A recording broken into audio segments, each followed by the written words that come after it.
Article 7, which focused on functionalism in American psychology. Functionalism aims at studying how the mind and behavior help in adapting to the environment. The research tool used is whatever worked.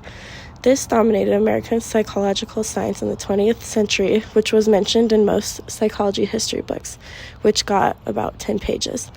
This was said to be influenced by the Darwin theory of evolution by natural selection and was in a long-standing debate with structuralism.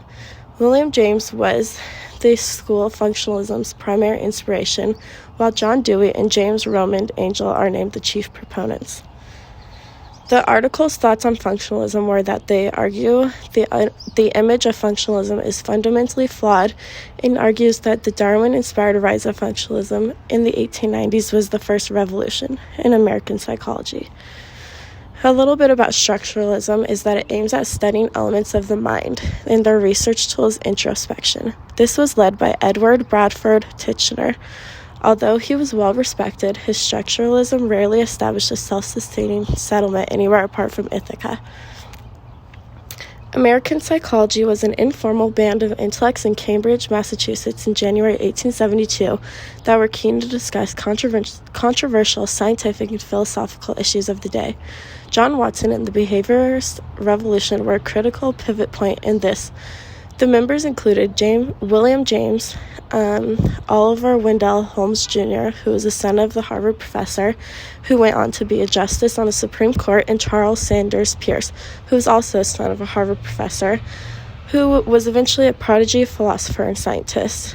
These group of people called themselves the Metaphysical Club, and they were the primary crucible for the development of American psychology, which was at Johns Hopkins University.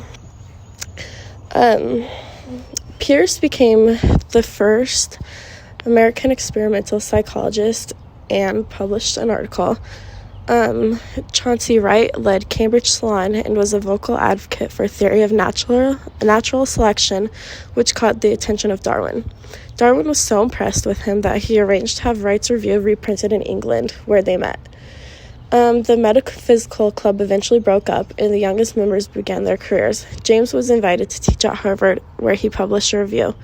And then in September of 1875, Wright suffered a stroke and died at age 45.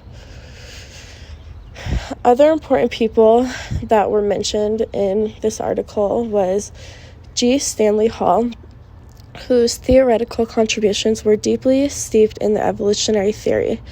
The expertise he brought was what he gained in the physiology labs of Berlin. He won the coveted Hopkins professorship, and then he established the first psychology research lab in the U.S. Peirce published an important psychophysical research with his student Joseph Jastrow. He also brought his scientific and logical talents to the table. His most famous student, though, was John Dewey, who brought his evolutionary ideas to educational theory. Peirce was eventually let go due to a scandal involving personal affairs, though. This was basically what summed up Article 7